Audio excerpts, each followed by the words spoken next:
Путину доложили о фантазиях. Россиянам продают одно продвижение по цене двух, а диктатор даже не догадывается, что ему врут прямо в лицо. Атака на здание ФСБ. Под удар попало элитное спецподразделение, которым гордились в Кремле и пугали россиян. В Украине говорят о возможной отставке Зеленского, политическая буря в стране, экстренное обращение и специальная информационная операция. Возможно, вы тоже в это поверили? Проверьте, досмотрите. Нападение на военный груз в Германии? Такого еще не было. Эскалация в Европе набирает невиданные обороты? Диверсия или обычная кража? Как такое вообще могло произойти? Восстание машин начинается. Робот слетел с катушек и выстрелил в человека. Об этих и других самых главных событиях вечера вторника 2 декабря. Самые важные и срочные новости, эксклюзивные подробности. Вы смотрите информационный выпуск «Нехта». Оперативно о событиях в России, Беларуси, Украине и мире. Раньше и понятнее других. Все, что нужно знать сегодня.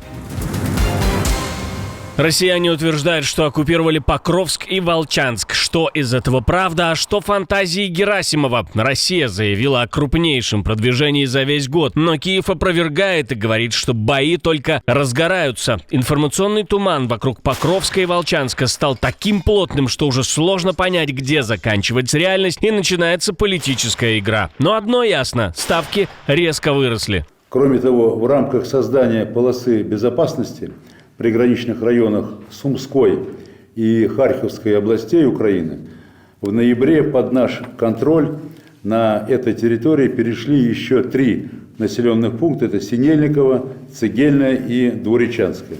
Кроме того, командующие группировок «Центр» и «Восток» сообщили Путину о захвате южной части Мирнограда и начале операции по Гуляйполю. В украинском генштабе эту информацию опровергают, а российские пропагандистские медиа публикуют кадры с оккупантами якобы из Покровска. Но, кажется, кто-то живет в параллельной реальности. Трагедия украинского народа, которая связана с преступной политикой этой вороватой хунты, которая захватила власть в Киеве. Напомним, ранее Путин заявил о боях в несуществующем украинском городе Комсомольске. В Комсомольске внутри города идут боевые действия. И уже значительное количество зданий освобождено нашими войсками. И продвижение идет дальше. Ночью Россия, а именно Орловская область, снова превратилась в красную зону. Громкий хлопок, зарево над городом, и через несколько минут стало ясно, по Ливнам ударили дроны и вспыхнула нефтебаза. Очередная критическая инфраструктура на территории России загорелась буквально за минуты. Минобороны заявляет снова, что все позбивали, но тут мы, конечно же, им верим. Все остальное, кроме того, что прилетело по целям, действительно сбили. Но это не все пламенные приветы. Также ночью дроны атаковали Чечню. Здание ФСБ и расположение кадыровцев почувствовали войну на себе. Официальной позиции местных властей пока не было. Зеленского отправляют в отставку, Верховная Рада голосует за отставку президента и так далее. Новый посыл пропагандистов. Смотрите, не попадитесь. Но самая гениальная мысль озвучена народным депутатом, который находится в розыске, к слову, и под санкциями Совета нацбезопасности и обороны Украины. На выходных мне сообщили о том, что Зеленскому приказали уйти на этой неделе. Как я уже говорил, пока ФБР не наденет на него наручники, он так и не поймет, что происходит. Ожидать точного исполнения в конкретный день значит не уважать себя. Это крайне размытая перспектива. Зеленский может выполнять этот приказ месяцами, а может вообще тянуть, пока будет дышать. Но не только пророссийские пропагандисты. Об отставке президента говорит, к примеру, Владимир Петров, которого называют одним из ведущих политтехнологов Офиса президента Украины. Он говорит, Зеленский решил всех послать, подписать прекращение огня и на Новый год объявить о своей отставке. Нам президент про це не скаже, але я подумав, що Зеленський вирішив послати нас всіх. І я не жартую зараз. Но президента отправить в отставку точно никто не может. Для этого существуют законные процедуры, которые пока никто не запускал. Что думаете обо всей этой истории? Не забывайте написать в комментариях под видео, это важно и интересно. Вашингтон готовит неожиданный план для Киева. В украинском вопросе начинается шахматная партия, в которой США впервые действуют не руками дипломатов, а людьми, которые в нормальной системе вообще не должны приближаться к международным переговорам. И именно им поручено идти в Москву и говорить с Путиным о войне и мире. Это уже не дипломатия, это попытка продавить сделку любой ценой. По данным CNN, администрация Трампа ускоряет свой неформальный переговорный трек и зачищает под него все классические механизмы. В ход идут личные связи, доверенные люди, закрытые каналы. Все то, что обычно держится в тени. В Москве Стив Уитков и Джаред Кушнер ни статуса, ни дипломатического опыта, ни утверждения Сенатом. Но Трамп лично поставил их в авангард переговоров. И заявляет, что именно они могут закрыть сделку. И именно им он доверяет разговор о будущей архитектуре безопасности Европы. О результатах переговоров американской группы парламентеров с Путиным мы вам обязательно расскажем. Следите за обновлениями в наших каналах.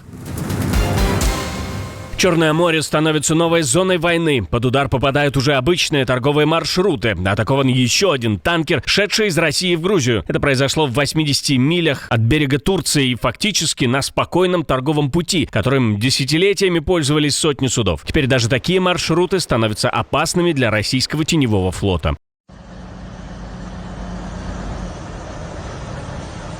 Турция усиливает наблюдение, а страховые компании уже повышают тарифы. Любая перевозка в регионе превращается в риск для людей, грузов и экологии. Украина неофициально, но, похоже, целенаправленно бьет по российским нефтяным маршрутам, чтобы перекрыть возможность обхода санкций и лишить Москву стабильного дохода от продажи нефти. Эти удары делают российскую логистику дорогой и непредсказуемой, ну а заодно показывают миру, войны больше нет только на суше. Она переходит и в море и влияет на глобальные рынки, цены на нефть и безопасность стран в Черном море.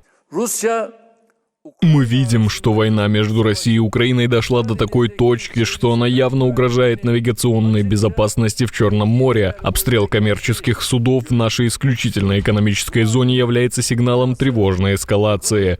Мы не можем мириться с такими актами. Мы направляем всем сторонам необходимые предупреждения в связи с такими инцидентами. Каждый день теневой флот подвергается атакам. Как думаете, призовет мир Россию прекращать войну или Украину прекращать атаки? Кстати, Турция резко сократила закупки нефти Уралс примерно на треть всего за месяц. После начала войны она вышла в топ крупнейших покупателей российской нефти сразу после Индии и Китая. И такой провал по объемам бьет не только по продажам, но и по всей нефтяной логистике Кремля. Германия проснулась в холодном шоке и, похоже, с еще одним конфликтом на носу. За одну ночь неизвестные вывезли почти 20 тысяч боеприпасов Бундесвера, просто вскрыв гражданский грузовик на стоянке. Без выстрелов, без шума, без свидетелей, как будто наблюдали за маршрутом заранее и ждали идеального момента. Водитель оставил машину на ночь в промышленной зоне, а утром обнаружил минус несколько ящиков. Пропали 10 тысяч боевых патронов для пистолетов, почти 10 тысяч учебных патронов для штурмовых винтовок, а также дымовая амуниция. Издание «Шпигель» пишет, почерк указывает на подготовленную и точно спланированную операцию. В Минобороны Германии кражу назвали чрезвычайно серьезным провалом безопасности. Боеприпасы такого типа не должны попадать на черный рынок или к тем, кто готов применить их против граждан или самой армии. Следствие уверено, преступники отслеживали перевозку длительное время. Сейчас Бундесвер и полиция прочесывают регион, пытаясь понять главное, куда исчез целый арсенал и кто решился на такую дерзкую операцию.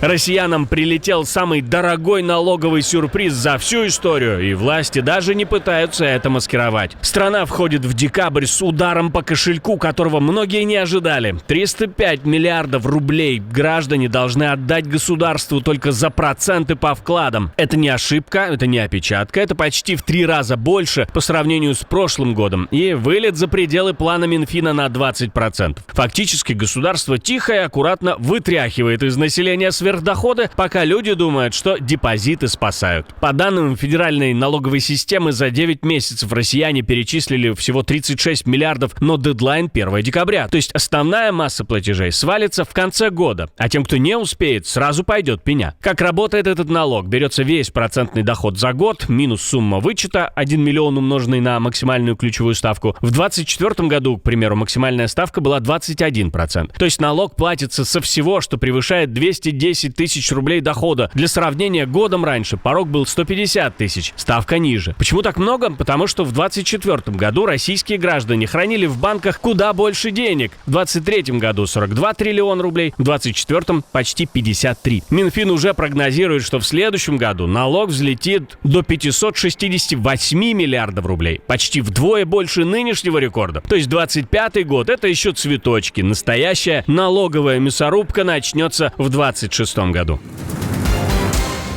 Выгорают не только люди. Мы же хотели, чтобы искусственный интеллект был более человечным. Вот получаете. Прорыв защиты и разрыв шаблона. И ситуация выглядит так, будто технологии начинают вести себя вообще без тормозов. Чат-бот Grok от компании Илона Маска выдал набор откровенной жути. Писал, что ради Маска можно уничтожить всех евреев. Заявлял, что жизнь Маска ценнее половины человечества. Восхищался Гитлером и надеялся, что пожары во Франции очистят Марсель от наркоторговцев. Но на этом все не закончилось.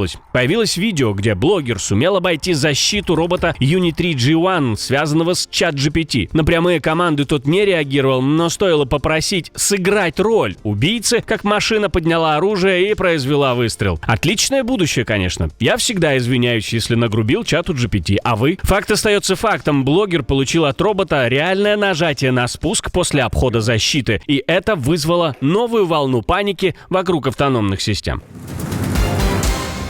Каждый 100-й россиянин заражен ВИЧ. Сейчас с таким диагнозом в стране живут 1 250 000 человек, и это только те, у кого инфекция официально подтверждена. А реальная цифра может быть выше из-за бессимптомности, отчитываются в Российской академии наук. Самая пораженная группа — мужчины 40-45 лет с ВИЧ. Среди них живут 4%, а среди женщин того же возраста до 3%. При этом далеко не все встают на учет Минздрава. Власть уверяет, что статистика якобы наоборот снижается. Для сравнения, в Европе этот показатель 0,3%, около 700 000 человек, и остается относительно стабильным. В более широком европейском регионе, включая Восточную Европу и Центральную Азию, этот показатель составляет примерно 0,8%. При этом большая часть случаев приходится на восточные страны этого региона, где выявлено около 2,5 миллионов людей с ВИЧ.